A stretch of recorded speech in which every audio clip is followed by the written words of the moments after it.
നാം കടന്നു വന്നിരിക്കുന്നല്ലോ. ഇന്ന് നമുക്ക് പ്രാർത്ഥിച്ച് ആരംഭിക്കാം. ഇപ്പോൾ പ്രവീൺ ചാക്കോച്ചനെ പ്രാർത്ഥിച്ച് നമുക്ക് മീറ്റിംഗ് ആരംഭിക്കാം. സ്നേഹവാന പരിശുദ്ധമായ വാഴ്ത്തപ്പെട്ട സ്വർഗീയ നല്ല പിതാവേ, അവിടുത്തെ സന്നിധിയിൽ ഞങ്ങൾക്ക് ഒരുമിച്ച് കടന്നു വരുവാൻ തക്കണം അവിടെ നൽകിയിരിക്കുന്ന ഈ നല്ല അവസരത്തിനായ കർത്താവേ നന്ദിയോട് സ്തോത്രം. ഒരു പകൽക്കാലം അവിടുന്ന് നിങ്ങൾ എത്ര അത്ഭുതകരമായി വഴിനടത്തി.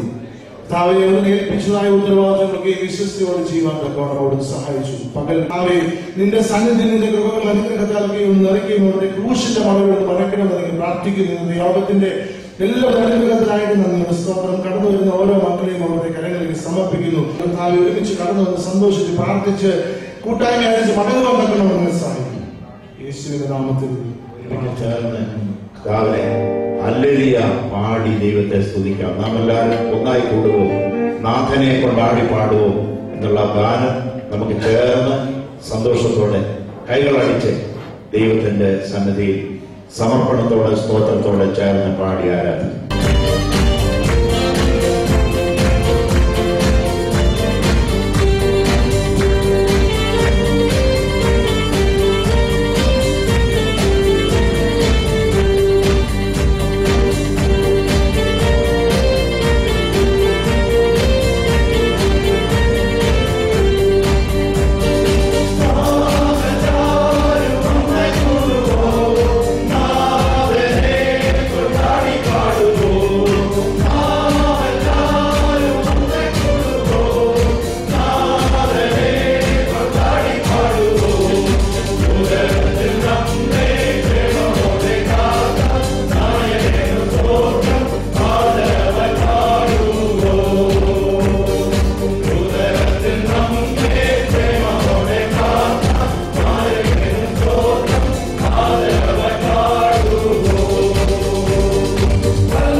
എല്ലാ കാര്യത്തിലും മുൻഗണന പറയുവാറുണ്ട്.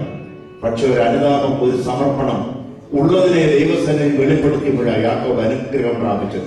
അത് കഴിയുമ്പോൾ അത് വലിയ അനുഗ്രഹത്തിന്റെ അനുഭവങ്ങൾ തന്നെ ഒഴുകി വരുന്നത് കാണുവാനായിട്ട് കഴിഞ്ഞു. നമ്മുടെ ജീവിതത്തിൽ നാം അനുഭവിക്കുന്ന നന്മകൾ ഓരോന്നും ഓർക്കുമ്പോൾ ദൈവസന്നിധിയിൽ നമ്മുടെ ആ സമർപ്പണം യാക്കോബിനെ പോലെ കഴിഞ്ഞകാല അനുഭവങ്ങളെ ഒന്ന് ഓർത്തുകൊണ്ട് ഒന്ന് സമർപ്പിക്കുന്നെങ്കിൽ നമുക്ക് ചേർന്ന് പാടുമ്പോൾ അതിന്റെ അർത്ഥം നമ്മുടെ ജീവിതത്തിൽ അനുഭവമായിരിക്കും. യാക്കോബിൻ വല്ലഭന്റെ ഭുജബലത്താൽ വിടുതലുണ്ട്. ശാലേമിൻ രാജനാം യേശുവിങ്കിൽ വീണ്ടെടുപ്പ് ഉണ്ട്. ദൈവത്തിന്റെ സ്തോത്രം. നമുക്ക് ചേർന്ന് ആ പാടും.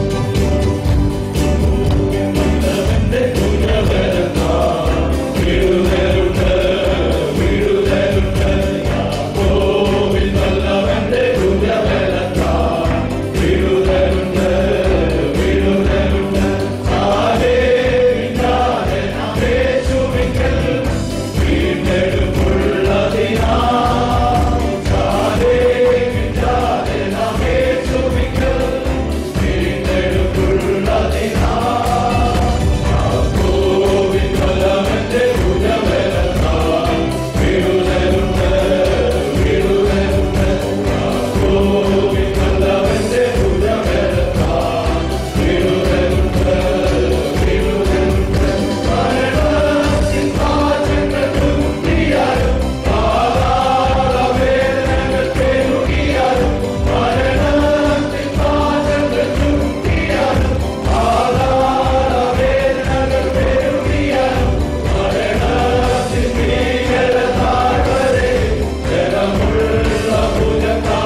വാസ്തവമായ ദൈവത്തെ ആരാധിക്കാനായിട്ടാണ് നാം കടന്നു വന്നിരിക്കുന്നത്.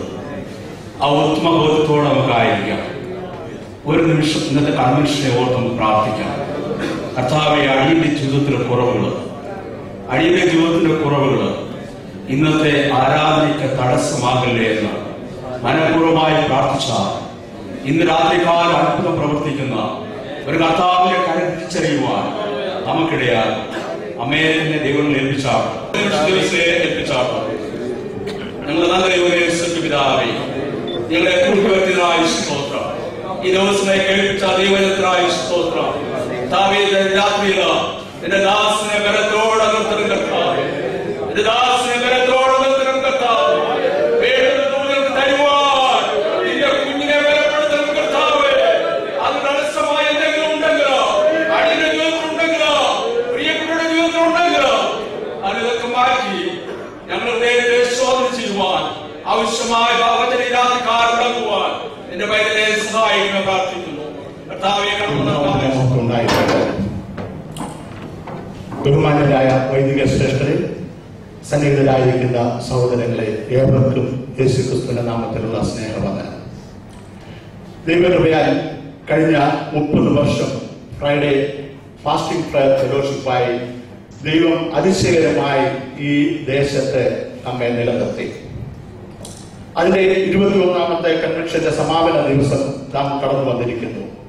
വ്യാപരിച്ച ദൈവകൃപയോർത്ത് നന്ദിയും സ്തോത്രവും കരയറ്റുന്നു. കഴിഞ്ഞ കാലങ്ങളിൽ നമ്മുടെ കൺവെൻഷനുകളിലും കൂട്ടായ്മകളിലും കടന്നു വരുന്ന വചനം ശുശ്രൂഷിക്കുകയും ഒന്നിച്ച് ആരാധിച്ചവർ അതെല്ലാം നമുക്ക് പ്രയോജനകരമായി എന്നുള്ളത് ഈ ദിവസങ്ങളിൽ നമ്മൾ ഓർത്തു. അതിന് ദൈവത്തിന്റെ നന്ദിയും സ്തോത്രവും കരയറ്റിക്കൊണ്ട് എന്റെ കർത്തവ്യത്തിലേക്ക് പ്രവേശിക്കട്ടെ. നമ്മുടെ ഈ വർഷത്തെ കൺവെൻഷൻ ഉദ്ഘാടനം ചെയ്ത് വളരെ അനുഗ്രഹിക്കപ്പെട്ട ദൂത് നൽകിയ വികാരി ജനറൽ വെരി റവറൻഡ് കെ.ഒ. ഫിലിപ്പോസ് അച്ഛൻ വളരെ വിലപ്പെട്ടതായ ഒരു ദൂത് നമുക്ക് പകർന്നല്ലോ.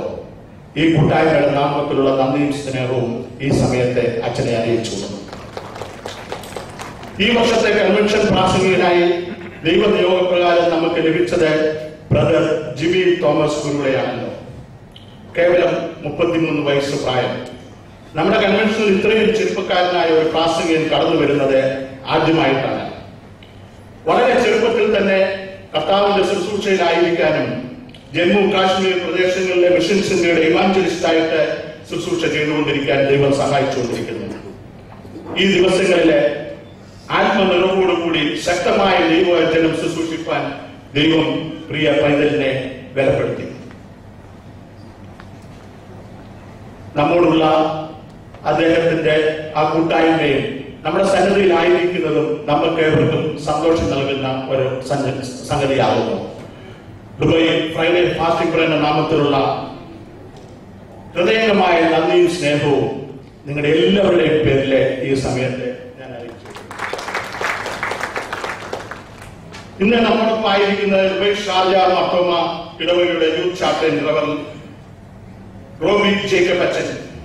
നേരത്തെ പറഞ്ഞതുപോലെ അച്ഛൻ ഈ വർഷം കുറച്ച് മാസങ്ങൾക്ക് മുമ്പാണ് ഇവിടെ കടന്നു വന്നത്. നമ്മുടെ ക്ഷണം സ്വീകരിച്ച് ഇന്നിവിടെ കടന്നു വന്നിരിക്കുന്നു. അച്ഛനോടുള്ള നന്ദിയും സ്നേഹവും ഈ സമയത്തെ അറിയിച്ചു.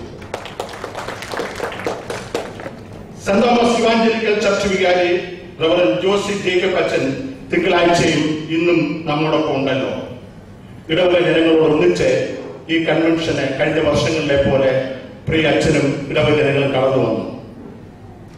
പ്രിയ അച്ഛനോടും പ്രിയപ്പെട്ടവരോടുള്ള നന്ദിയും സ്നേഹവും എല്ലാവരുടെയും നാമത്തിൽ അറിയിച്ചു. ദുബായ് CSI വികാരി റവറൻ പ്രവീൺ ചാക്കോ അച്ഛൻ കടന്നു വന്ന് നമുക്ക് പ്രാരംഭ പ്രാർത്ഥന നടത്തി അത്യാവശ്യങ്ങളോട് കടന്നുപോയല്ലോ. അച്ഛനോടുള്ള നന്ദിയും സ്നേഹവും ഈ സമയത്തെ അച്ഛന്റെ ആബ്സൻസിൽ അറിയിച്ചു. ദുബായിൽ മാത്രമായി ഇടവകയുടെ സഹവികാരി റവറൻ ബെന്നി ബി എബ്രഹാം അച്ഛന്റെയും CSI ഷാർജ ഇടവക വികാരി റവറൻ ദാസ് ജോർജ് അച്ഛന്റെയും സാന്നിധ്യം കഴിഞ്ഞ ദിവസങ്ങളിൽ നമുക്കുണ്ടായിരുന്നല്ലോ. ഈ പ്രിയപ്പെട്ട 2 അച്ഛന്മാരോടുള്ള നന്ദിയും സ്നേഹവും ഈ പ്രാർത്ഥന കൂട്ടത്തിന്റെ നാമത്തിൽ അറിയിച്ചു. ഈ ദിവസങ്ങളിലെ മിഷൻ ചിന്തയുടെ അസോസിയേറ്റ് ജനറൽ സെക്രട്ടറിയായി ശുശ്രൂഷ ചെയ്യുന്ന ബഹുമാനപ്പെട്ട തോമസ് ജോസഫ് സാറിന്റെ സാന്നിധ്യം കുടുംബത്തോടൊന്നിച്ച് നമ്മളോട് ഉണ്ടായിരുന്നല്ലോ. കൂടാതെ മറ്റ് പ്രയർ ഗ്രൂപ്പുകളിൽ ശുശ്രൂഷ ചെയ്യുന്ന കോശി ബ്രദർ, സക്രിയ ബ്രദർ, വർഗീസ് ബ്രദർ, വിഷൻ ചിന്തയുടെ കോട്ടയത്ത് പ്രവർത്തിച്ചുകൊണ്ടിരിക്കുന്ന തോമസ് ബ്രദർ, ഈ പ്രിയപ്പെട്ടവരുടെ സാന്നിധ്യത്തിനായി സ്തോത്രം അനുഭവിക്കുവാനിടയായി. പ്രിയപ്പെട്ടവരെ, ഇന്ന് രാത്രി ദൈവത്തെ ആരാധിക്കുമ്പോൾ നമ്മുടെ ഹൃദയങ്ങളെ ദൈവസന്നിധിയിൽ നമുക്കൊന്ന് പകരാം. നമ്മുടെ അനുഗ്രഹങ്ങൾ ഏറ്റുവാങ്ങാം. കഴിഞ്ഞകാല അനുഭവങ്ങൾ അനുഭവിച്ച കർമ്മങ്ങളെ ഓർത്ത് സ്തോത്രം ചെയ്യാം. ഇന്ന് വിട്ടുമാറിയിട്ടില്ലാത്ത, ജീവിതത്തിൽ വച്ചുപുലർത്തുന്ന, ദൈവത്തിന് ഹിതകരമല്ലാത്ത ഏതെങ്കിലും സ്വഭാവങ്ങളോ അനുഭവങ്ങളോ എന്റെയും നിങ്ങളുടെയും ജീവിതത്തിലുണ്ടെങ്കിൽ ഇന്ന് അതൊന്ന് കത്തിച്ചാമ്പലാകട്ടെ. ദൈവസന്നിധിയിൽ അതൊന്ന് ഏറ്റുപറഞ്ഞ് നമുക്ക് ആരാധനിക്കാൻ വേണം. നമുക്ക് എഴുന്നേറ്റ് നിന്ന് ദൈവത്തെ ആരാധിക്കുവാനായിട്ട് സമർപ്പിക്കാം. നമ്മുടെ ജീവിതത്തിന്റെ പോരായ്മകളെ ദൈവസന്നിധിയിൽ ഒന്ന് ഏറ്റുപറയാം. ഒരു നിമിഷം കണ്ണുകൾ അടച്ച് ദൈവസന്നിധിയിൽ നമ്മുടെ നൊമ്പരങ്ങളെ നമുക്കൊന്ന് പറയാം. ഈ ആരാധനയെങ്കിൽ ഒരു വിടുതൽ അനുഭവിക്കണം. ഈ ആരാധനയെങ്കിൽ ചിലരെങ്കിലും സൗഖ്യം പ്രാപിക്കണം. ഈ ആരാധനയെങ്കിൽ ഒരു പിന്മാറ്റത്തിലുള്ള തിരിച്ചുവരവുണ്ടാകണം. പാപബോധം ഉണ്ടാകണം. അനുതാപവും ഏറ്റുപറച്ചിലും ഈ ആരാധനയിൽ സംഭവിക്കണം. ഹൃദയം തുറന്ന് ദൈവസന്നിധിയിൽ ഈ ദിവസങ്ങളിലുള്ള ദൈവത്തിന്റെ അനുഗ്രഹമായി വരേണ്ടതിന് നമുക്ക് പ്രാർത്ഥിക്കാം.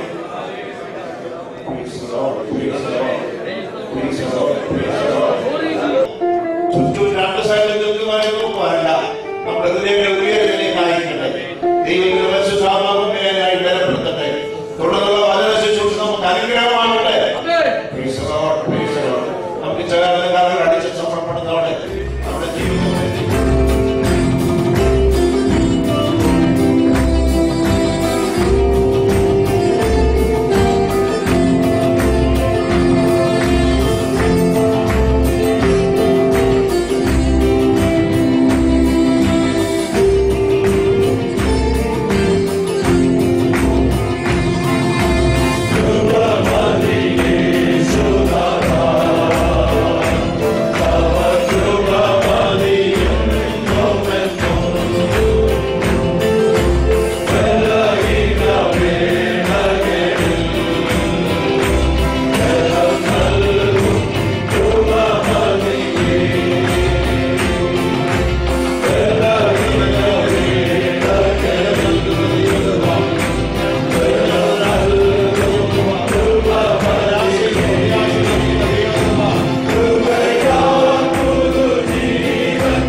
Lord,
യഹോവയുടെ കൃപ ലഭിച്ചു.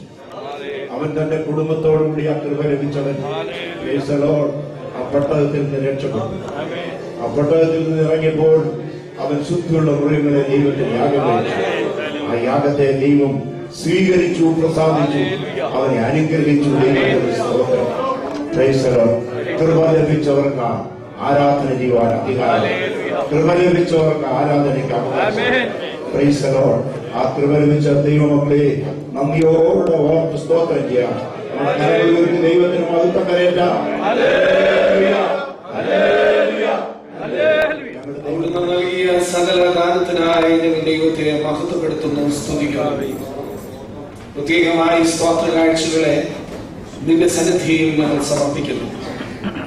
ദൈവവേലയ്ക്ക് വേണ്ടി വിനിയോഗിക്കപ്പെടുക ദൈവമേ അവിടുന്ന് എടുത്തുപയോഗിക്കണമെന്ന് പ്രത്യേകം പ്രാർത്ഥിക്കുന്നു.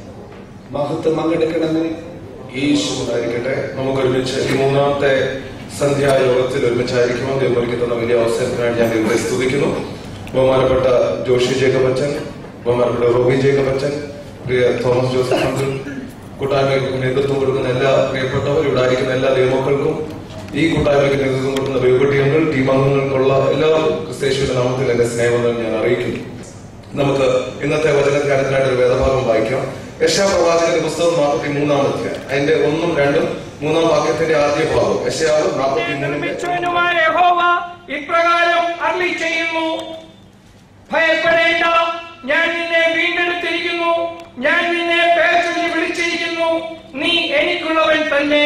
നീ വെള്ളത്തിൽ കൂടി കടക്കുമ്പോൾ ഞാൻ നിന്നോടുകൂടി ഇരിക്കും, നീ നദികളിൽ കൂടി കടക്കുമ്പോൾ അവ നിന്റെ മീതെ കവിയുകയില്ല, നീ തീയിൽ കൂടി നടന്നാൽ വെന്തുപോകുകയില്ല, അഗ്നിജ്വാല നിന്നെ ദൈവത്തിന്റെ ജനമായി ജീവിക്കണം എന്നാണ് നമ്മൾ ഈ ദിവസങ്ങളിൽ ചിന്തിച്ച വിഷയം. Living as God's people. ഇന്നത്തെ നമ്മുടെ ചിന്താ വിഷയം ബീയിങ് മോർ ദാൻ കോൺകറേഴ്സ്, ജയാളികളാണ്. തട്ടിമുട്ടി ജയിച്ചാൽ പോരാ, we should be more than conquerors. ജയാളികളാകാൻ ദൈവം നമ്മളെ വിളിക്കുന്നു. അനുഗ്രഹിക്കപ്പെട്ട ഒരു വേദഭാഗമാണ് നമ്മൾ വായിച്ചത്. യെശയ്യാപ്രവാചകന്റെ പുസ്തകം ബൈബിളിലെ ഏറ്റവും വലിയ പുസ്തകങ്ങളിൽ ഒന്നാണ്. 66 അധ്യായങ്ങൾ. അതിനെ നമുക്ക് 2 യൂണിറ്റ് ആയിട്ടെങ്കിലും ഡിവൈഡ് ചെയ്യാൻ സാധിക്കും. 1 മുതൽ 39 വരെയുള്ള അധ്യായങ്ങൾ പ്രവാസത്തിൽ പോകുന്നതിന് മുമ്പ് ഉള്ള ഇസ്രായേൽ ജനത്തിന്റെ അവസ്ഥയ്ക്ക് പ്രസക്തമായിട്ടുള്ള ദൂതായിട്ടും, 40 മുതൽ ഉള്ള 66 വരെയുള്ള 27 അധ്യായങ്ങൾ, അവസാനത്തെ 27 അധ്യായങ്ങൾ അത് പ്രവാസത്തിലായിരിക്കുന്ന, കഷ്ടതയിലായിരിക്കുന്ന ജനത്തിന് ആശ്വാസവചനമായി വളരെ പ്രസക്തമായിട്ട് നിൽക്കുന്നതായിട്ട് കാണാൻ സാധിക്കുന്നുണ്ട്. ബൈബിളിൽ വളരെ നെഗ്ലക്ട് ചെയ്തിരിക്കുന്ന പുസ്തകങ്ങളാണ് ഈ പ്രവചന പുസ്തകം. വായിക്കാൻ തന്നെ പലർക്കും പേടിയാണ്. കാരണം ന്യായവിധിയും ദൈവത്തിന്റെ കോപത്തെ കുറിച്ചാണ് കാണാൻ സാധിക്കുന്നത്. എന്നാൽ സഭയ്ക്ക് ഏറ്റവും അനുയോജ്യമായ ദൂതുകൾ അടങ്ങിയിരിക്കുന്ന പുസ്തകങ്ങളാണ് പഴയ നിയമത്തിലെ പ്രവചന പുസ്തകങ്ങൾ. വ്യക്തിപരമായിട്ട് നമ്മുടെ ജീവിതത്തെ ശുദ്ധീകരിക്കുന്ന ധ്യാനത്തിന് ഏറ്റവും പ്രയോജനപ്രദമാണ് പ്രവചന പുസ്തകങ്ങൾ. അതുകൊണ്ട് ഉപവസിക്കാനൊക്കെ സമയമെടുക്കുമ്പോൾ ഈ പ്രവചന പുസ്തകങ്ങളൊക്കെ എടുത്ത് വായിക്കണം. അത് ഒന്ന് പഠിച്ചു കഴിഞ്ഞാൽ നമുക്ക് നല്ല അനുഗ്രഹമായിട്ട് ധ്യാനിക്കാനും ദൈവത്തിൽ ബലപ്പെടാൻ സാധിക്കും. പ്രവചന പുസ്തകങ്ങൾ പഠിക്കുമ്പോൾ 2 ആയിട്ട് പഴയ നിയമത്തിലെ പ്രവചനങ്ങളെ ഡിവൈഡ് ചെയ്യാൻ സാധിക്കും. There is an oracle of blessing, there is an oracle of curse. അനുഗ്രഹത്തിന്റെ പ്രവചനമുണ്ട്, ന്യായവിധിയുടെ പ്രവചനമുണ്ട്. തെറ്റിയ കുഞ്ഞുങ്ങളോട് അപ്പനും അമ്മയും പറയുന്ന നിനക്ക് അടി കിട്ടും, നീ അടങ്ങിയിരുന്നില്ല, നിനക്ക് എന്ത് കിട്ടുമെന്ന് പറയുന്നത് പറഞ്ഞാട്ടെ, അടി കിട്ടുമെന്ന് പറയും. അടിച്ചു കഴിയുമ്പോൾ അതേ അപ്പനും അമ്മയും ചെന്നൊന്ന് ആശ്വസിപ്പിക്കും. അപ്പൊ പാപം ചെയ്ത ജനത്തോട് ന്യായവിധി ഉണ്ടാകുമെന്ന് പറയുന്നത് അപ്പൻ മക്കളെ അടിക്കുമെന്ന് പറയുന്നതാണ്, അല്ലാതെ തേർഡ് പാർട്ടി അല്ല പറയുന്നത്. അത് സ്വന്തം അപ്പൻ സ്വന്തം കുഞ്ഞുങ്ങളോട് പറയാണ്, നിങ്ങൾ തിരിഞ്ഞു വരുന്നില്ലെങ്കിൽ നിങ്ങൾക്ക് അടി കിട്ടും. എന്നാൽ അടിച്ചു കഴിയുമ്പോൾ അതേ അപ്പൻ തന്റെ കുഞ്ഞുങ്ങളെ മാറോട് അടച്ചിട്ട് ആശ്വസിപ്പിക്കുന്നതായിട്ട് നമുക്ക് ദൈവജനത്തിൽ കാണാൻ കഴിയുമെന്നുള്ളത് വലിയൊരു യാഥാർത്ഥ്യമാണ്. യെശയ്യാപ്രവാചകന്റെ പുസ്തകത്തിൽ ദീർഘമായതുള്ളത് കൊണ്ടും പിന്നെ അതിന്റെ ദൂതിന്റെ പ്രസക്തി വ്യത്യസ്ത കാലഘട്ടങ്ങളിൽ എടുത്തു നിൽക്കുന്നതായിട്ട് കാണുന്നത് കൊണ്ട് ഇത് 2 പേര് അല്ലെങ്കിൽ 3 പേര് എഴുതിയതൊക്കെ പറയുന്നു. ചിലർ ഒരാളെ എഴുതിയത്. എത്ര പേരുമായിക്കൊള്ളട്ടെ, ദൈവത്തിന്റെ ആത്മാവാണ് അതിന്റെ പിൻപിൽ പ്രവർത്തിച്ചത്. ഇന്ന് നമ്മൾ വായിക്കുന്ന ഈ 43-ാം അധ്യായത്തിലെ ആ വേദഭാഗം അനേകം ആൾക്കാർക്ക് ആശ്വാസം കൊടുത്ത വേദഭാഗമാണ്. അനേകം ആൾക്കാർക്ക് ആശ്വാസം ലഭിച്ചിട്ടുണ്ട് ആ വാക്യത്തിലൂടെ. ഹല്ലേലൂയ. 39 മുതൽ 40 മുതലുള്ള അധ്യായങ്ങൾ, അതായത് 39 വരെയുള്ളത് ഒരു യൂണിറ്റ് ആയിട്ട് 40 മുതലുള്ള അധ്യായങ്ങൾ നമ്മൾ നോക്കുമ്പോൾ അത് ആശ്വാസവചനങ്ങൾ ധാരാളം അടങ്ങിയിട്ടുണ്ട്. ഓരോ പേജിലും നമുക്ക് വളരെ ആശ്വാസം കിട്ടുന്ന വചനങ്ങൾ കാണാൻ സാധിക്കും. ഒരു വ്യക്തി എന്നോട് നേരിട്ട് സാക്ഷ്യം പറഞ്ഞതാണ്, ആ വ്യക്തിയുടെ സഹോദരൻ ICU-ൽ കിഡ്നി ഫെയിലായിട്ട് കിടന്നു. രാത്രിയിൽ ഒരു ശബ്ദം കേട്ടു, ഭയപ്പെടേണ്ട, നിന്നെ സൃഷ്ടിച്ചവൻ ഞാനാവും. ഈ വാക്യം ഒരു ശബ്ദമായിട്ട് കേട്ടു, സൗഖ്യം പ്രാപിച്ച് ഡിസ്ചാർജ് ആയി. വേറൊരു വീട്ടിൽ ഞങ്ങൾ കൺവെൻഷൻ കഴിഞ്ഞിട്ട് ടീമായിട്ട്, മിഷൻസിന്റെ ടീമായിട്ട് കഴിച്ചുകൊണ്ടിരുന്നപ്പോൾ അവിടുത്തെ ആന്റി ആഹാരം വിളമ്പിക്കൊണ്ടിരുന്നപ്പോൾ ജീവിതത്തിലെ സാക്ഷ്യം പറഞ്ഞു.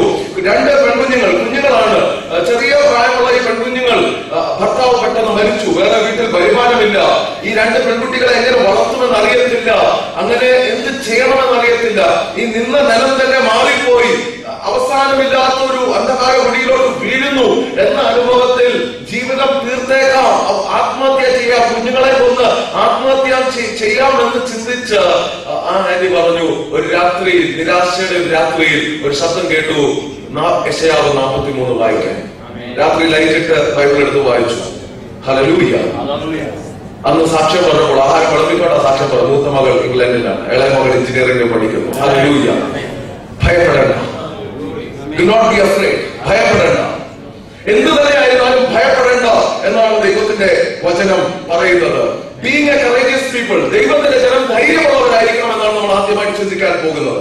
Being a courageous people, ദൈവത്തിന്റെ ജനം എങ്ങനെയാണ് ആയിരിക്കേണ്ടത്? ധൈര്യമുള്ളവരായിരിക്കണം. പറഞ്ഞാട്ടെ.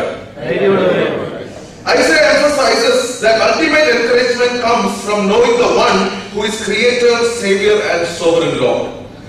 നമ്മുടെ ജീവിതത്തിൽ ധൈര്യം കിട്ടുന്നത് സാഹചര്യങ്ങളിലല്ല. ദൈവങ്ങളെ നമ്മുടെ ജീവിതത്തിൽ സാഹചര്യങ്ങൾ നോക്കി ജീവിക്കാനല്ല ദൈവം നമ്മളെ വിളിച്ചിരിക്കുന്നത്. ഈ സന്തോഷത്തിന്റെ അർത്ഥം വരുന്ന 2 സമാനമായ വാക്കുകളുണ്ട്. ഒന്ന് ഹാപ്പിനെസ് എന്ന് പറയും, മറ്റത് ജോയ് എന്ന് പറയും. ബൈബിളിൽ കൂടുതൽ ജോയ് എന്നാണ് പറഞ്ഞിരിക്കുന്നത്. ഈ ഹാപ്പി എന്നുള്ള വേർഡ് ഹാപ്പനിങ്ങുമായിട്ട് ബന്ധപ്പെട്ട് കിടക്കുന്നത്. What is happening around U? അപ്പൊ നമ്മുടെ ഹാപ്പനിങ്സ് നല്ലതായിരിക്കുമ്പോൾ നമ്മൾ ഹാപ്പിയാണ്. നമ്മുടെ ഹാപ്പനിങ്സ് ശരിയല്ലെങ്കിൽ നമ്മൾ സാഡ് ആണ്. എന്നാൽ ദൈവത്തിന്റെ പൈതൽ ഏതവസ്ഥയിലായിരുന്നാലും ദൈവത്തിൽ സന്തോഷിക്കണം. ജോയ് നമ്മളിൽ ഉണ്ടാകണമെന്നാണ് ദൈവം കൽപ്പിച്ചത്. ദൈവം നമുക്ക് തന്നിരിക്കുന്ന സന്തോഷം അത് സാഹചര്യങ്ങളെ ബേസ് ചെയ്തുള്ളതല്ല, അത് ക്രിസ്തു നമ്മളിൽ വസിക്കുന്നത് കൊണ്ട് നമ്മൾ സന്തോഷിക്കുന്നു. ഒരു ദൈവപൈതൽ ക്രിസ്തുവിൽ വസിക്കുന്നത് കൊണ്ട് അവൻ സന്തോഷിക്കുന്നു. ദൈവങ്ങളെ നമ്മൾ സന്തോഷമുള്ളവരായിരിക്കണം, ധൈര്യമുള്ളവരായിരിക്കണം. നമുക്ക് സന്തോഷം കിട്ടുന്നത് സാഹചര്യത്തിലല്ല, നമുക്ക് സന്തോഷം കിട്ടുന്നത് നമ്മുടെ സൃഷ്ടിതാവായ ദൈവത്തിലാണ്. സന്തോഷം കിട്ടുന്നത് രക്ഷകനായ ദൈവത്തിലാണ്. സന്തോഷം കിട്ടുന്നത് സർവശക്തനായ ദൈവം നമ്മുടെ കർത്താവും യജമാനനും ആയതുകൊണ്ടാണ് ഒരു ദൈവവേദന സന്തോഷം കിട്ടുന്നത്. ഒരു സ്ത്രീയെ കുറിച്ചുള്ള സാക്ഷ്യം ഞാൻ കേട്ടു. ഭർത്താവ് മരിച്ചു, അത് കഴിഞ്ഞിട്ട് മകൻ മരിച്ചു, പിന്നെ ഏകയായിട്ട് ജീവിക്കുമ്പോൾ ഒരു ടെസ്റ്റിന് പോയി. ശ്രീലങ്കയിൽ നടന്ന ഒരു വിശ്വാസിയുടെ സാക്ഷ്യമാണ്. ശ്രീലങ്കയിൽ പ്രസംഗിച്ച ദേവദാസൻ, എനിക്കൊരു ഇവാഞ്ചലിക്കൽ കൺവെൻഷനിൽ പ്രസംഗിച്ച ആ ദേവദാസൻ പറഞ്ഞു, കാഴ്ചയിൽ നഷ്ടപ്പെട്ടുകൊണ്ടിരിക്കുകയാണ്. ഹോസ്പിറ്റൽ ടെസ്റ്റിന് പോയപ്പോൾ കാഴ്ചയിൽ, അപ്പം കുഞ്ഞു പോയി, ഭർത്താവ് പോയി, ഈ ഒറ്റയ്ക്കുള്ള ജീവിതത്തിൽ കാഴ്ചയും പോവുകയാണ്. ഇത് കേട്ടപ്പോൾ ബാക്കിയുള്ള വിശ്വാസികൾക്ക് സഹിച്ചില്ല. ഇത് കേട്ടു നിൽക്കുമ്പോൾ എനിക്കറിയത്തില്ല, എനിക്കത് എക്സ്പ്രസ് ചെയ്യാൻ കഴിഞ്ഞു, അതിന്റെ ട്രാജഡി എനിക്ക് എക്സ്പ്രസ് ചെയ്യാൻ കഴിഞ്ഞെന്ന് എനിക്കറിയത്തില്ല. പക്ഷെ ഇത് കേട്ടു നിൽക്കുന്ന നമുക്ക് അത് അക്സെപ്റ്റ് ചെയ്യാൻ കഴിയത്തില്ല. ഒരാളെന്ന് പറഞ്ഞു, ആന്റിയുടെ ജീവിതത്തിൽ എന്താ സംഭവിക്കുന്നത്? You lost your child, you lost your husband, and now you are losing your sight. How can God do this to you? എന്ന് പറഞ്ഞപ്പോൾ ആ ആന്റി, ഒരു ദേവനായ ആന്റി പറഞ്ഞു, but nobody can take my Jesus away from me. ആരും യേശുവിനെ എടുത്തു കളയുവാൻ സാധിക്കത്തില്ല. ഒരു സാഹചര്യത്തിനും, ഒരു പ്രതികൂലത്തിനും, ഒരു രോഗത്തിനും യേശുവിനെ നമ്മളിൽ നിന്ന് എടുത്തു കളയുവാൻ സാധിക്കത്തില്ല. സാഹചര്യം മാറി മറിഞ്ഞു വരും, ദൈവത്തിന് മാറ്റമില്ല. ഹല്ലേലൂയ. ദൈവത്തിന്റെ സ്നേഹത്തിന് മാറ്റമില്ല. ഇവിടെ ദൈവത്തിന്റെ വചനം പ്രവാചകൻ വിളിച്ചു പറയുമ്പോൾ പറയുന്നു, നമുക്കൊരു സൃഷ്ടിതാവായ ദൈവമുണ്ട്. അവിടെ ഇസ്രായേലിനെയും യാക്കോബിനെയും സൃഷ്ടിതാവിനെ കുറിച്ച് പറഞ്ഞിട്ടാണ് പറയുന്നത്, നിങ്ങൾ ധൈര്യത്തോടെ ആയിരിക്കണം. Because there is a creator God. നിങ്ങൾ സൃഷ്ടിച്ച ഒരു ദൈവമുണ്ട്. യാക്കോബിനെ സൃഷ്ടിച്ച ദൈവം, ഇസ്രായേലിനെ നിർമ്മിച്ച ദൈവം. So there is a creator God. നമ്മുടെ സൃഷ്ടിച്ച ദൈവം ജീവിക്കുന്നത് കൊണ്ട് നമ്മൾ ധൈര്യത്തോടെ ആയിരിക്കണം. നമുക്ക് പോലും നമ്മുടെ ജീവിതത്തെ അറിയത്തില്ല, നമുക്ക് പോലും അറിയത്തില്ല. നമ്മളത് ജീവിച്ചു പോകുന്നതേ ഉള്ളൂ. ആക്ച്വലി നമുക്കറിയത്തില്ല, സൃഷ്ടിതാവിനെ അറിയത്തുള്ളൂ അവൻ നമ്മളെ എന്തിനാണ് ഉണ്ടാക്കിയത്. ഒരു ആവറേജ് വീട്ടിൽ ഗവൺമെന്റ് ഉദ്യോഗസ്ഥൻ, ഡാഡി ഇന്റലിജൻസ് ബ്യൂറോയിൽ വർക്ക് ചെയ്തതാണ്. ഡാഡി റിട്ടയർ 2-3 വർഷമായി. അപ്പൊ ഗവൺമെന്റ് ജോലിയുടെ ബന്ധത്തിൽ പല സ്ഥലങ്ങളിൽ പോയി. അങ്ങനെയാണ് ചില ഭാഷകളൊക്കെ പഠിക്കാൻ നാച്ചുറലായിട്ട് പഠിച്ചത്, അല്ലാതെ എഫർട്ട് പഠിച്ചതല്ല. അങ്ങനെ ട്രാൻസ്ഫർ ആയി പോകുമ്പോൾ ഓരോ സ്റ്റേറ്റിലെ ഭാഷ പഠിക്കാൻ ദൈവം കൃപ ചെയ്തു. അങ്ങനെ നാച്ചുറലായിട്ട് നോർമലായിട്ട് വളർന്നു വന്നപ്പോൾ എന്റെ ഫ്രണ്ട്സ് എല്ലാവരും ഒന്ന് എഞ്ചിനീയേഴ്സ് ആകുന്നു, അല്ലെങ്കിൽ ഡോക്ടേഴ്സ് ആകുന്നു, അല്ലെങ്കിൽ ലോയിൽ പോകുന്നു, അല്ലെങ്കിൽ ജേർണലിസ്റ്റ് ആകുന്നു. ഈ ചില ഓപ്ഷൻസിൽ എല്ലാവരും പോകുന്നു. എനിക്ക് മാത്സിനും ഫിസിക്സിനും ഇത്ര താല്പര്യമുണ്ടായിരുന്നു. എനിക്ക് ആർക്കിടെക്ട് ആകുന്ന ഒരു വലിയ ആഗ്രഹമുണ്ടായിരുന്നു. പ്രത്യേകിച്ച് സഹകൾ ആർക്കിടെക്ട് ആയിട്ട് വർക്ക് ചെയ്യുന്നതുകൊണ്ട് എനിക്കും ആ ഒരു ലൈൻ വീട്ടിലെപ്പോഴും ഈ പഴയ കുടുംബത്തൊക്കെ ചിലപ്പോൾ ഈ പ്ലാനുകളൊക്കെ എനിക്കൊരു വലിയ പ്ലാൻ ആർക്കിടെക്ട് ആകണമെന്നുള്ളൊരു ആഗ്രഹം. അപ്പൊ മാത്സിനൊക്കെ എനിക്ക് നല്ല മാർക്ക് 10th എനിക്ക് വളരെ, അതായത് ഓൾ ഇന്ത്യ ലെവലിൽ എനിക്ക് ടോപ്പ് മാർക്ക് കിട്ടുവാൻ ദൈവം CBSE ടോപ്പ് മാർക്ക് കിട്ടുവാൻ ദൈവം എന്നെ സഹായിച്ചു. അതിന്റെ സ്കോളർഷിപ്പ് ഒക്കെ എനിക്ക് വന്നു. പക്ഷെ ആ സമയത്താണ് ഞാൻ രക്ഷിക്കപ്പെട്ടപ്പോൾ